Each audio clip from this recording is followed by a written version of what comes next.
I want to talk a little bit about Congress and their actions in 2022. It's pretty interesting. Finally, Congress is able to act. Finally, Congress is able to do stuff. That should make us pause. For a 90s kid, somebody that grew up in the 90s and that, came of age in the early 2000s and the 2000s, and then became an adult in the 2010s, kind of. Um, wow. I'm used to seeing Congress not be able to do anything at all. I'm used to seeing Congress not be able to act at all, up until just even a few years ago. Even with a majority, like right now, there's a majority in the House, um, and the Democrats have the majority, and hence the Speaker of the House is a Democrat, Nancy Pelosi. But even with the majority, and this is not a super majority, meaning 60%, where you can get anything passed. But I think that's probably more relevant in the Senate. But even with the majority, everything was sloth-like, and no one was able to pass anything. But with this Congress and this year, strangely, and we'll talk about the reasons why, but strangely and stunningly, for a 90s kid like me, meaning not a 90s baby, 90s kid, 80s baby, but it's stunningly, they're able to act. Congress is able to act. And what did they act on? They passed the CHIPS Act, $80 billion in funding towards chip development in the U.S. There's some people that are criticizing it, but I think it's generally a good idea. This really big Inflation Reduction Act, which I think is a good idea. I think the name is insane. I think the name is perverted and perverse, and it shows you how easily we're being just lied to, and we know they're lying to us. They're gonna be spending more money, and they're calling it the Inflation Reduction Act. Yeah, they're saying they're not printing it. It's gonna be a tax, but yeah, okay.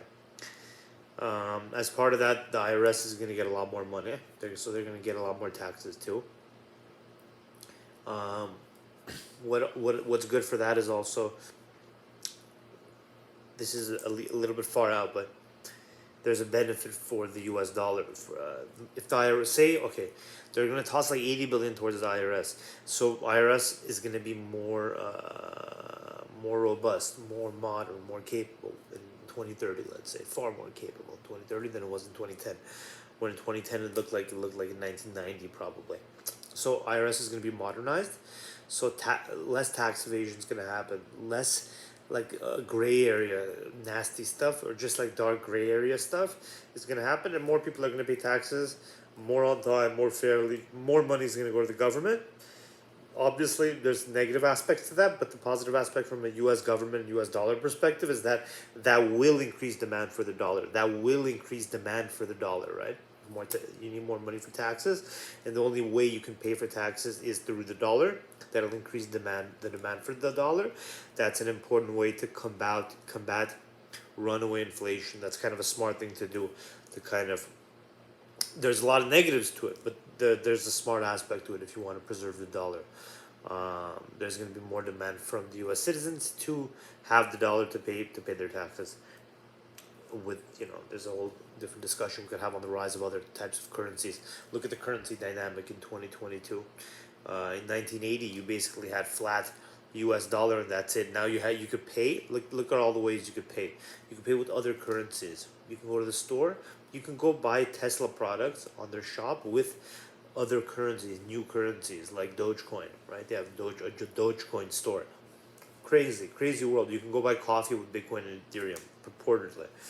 Not that it will be a pleasant or a smooth user experience. But so Congress passed that act. That's the Inflation Reduction Act. They passed the CHIPS Act. They also, I think they also passed another act. Let's see, what else did they pass?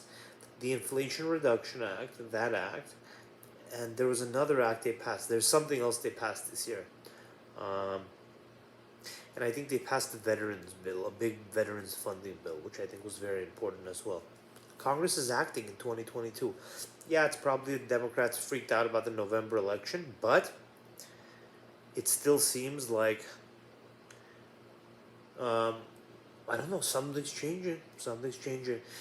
Probably is because the other interest. See, Congress is not the only source of power at the federal level, right? Remember that. They're just elected representatives. They come in and out. There's also the government bureaucracy, the bureaucracy of the executive branch, the massive bureaucracy of the executive branch, right? Huge, huge center of power where they're career bureaucrats, and their decisions, each one of them being not very important, not very influential, add up to major changes. So what's when you look at when the president comes in and his entire staff and all their appointees, they're just at the very top of the pyramid. So the lowest level appointee, okay, there's that person, and then somebody reports to that person, and that may be just a very senior director or the head of a bureaucrat, head of a department. That's a career head of a department, not an appointee, or maybe an appointee from a past era that's not really going to be reappointed, not really a political position. So some kind of bureaucrat, or literally just a bureaucrat that rose up in that department, right? All the departments in the federal government. So those people's decisions add up to a lot. There are big benefits to that and big negatives. We won't go into those now, the benefits or the negatives.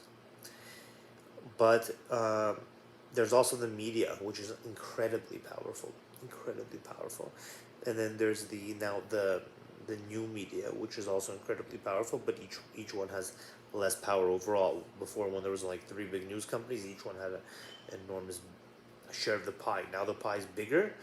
Those big media companies have a much smaller share, and everyone has a tiny slice. But so you have that. So you have the media, you have the government bureaucrats. You in some sense you have the military, and of course you have the donor class, which are basically made up of corporations and corporate elite citizens, basically the richest citizens in the U.S. You have those kind of influences vying for things. I may be missing something, but so those influences a lot of times they. So let's put it this way: simply after the Cold War, those influences they split up. Before the Cold War, they were kind of huddled together, doing their thing as a team. Then each one wanted their own thing. It was easy because the U.S.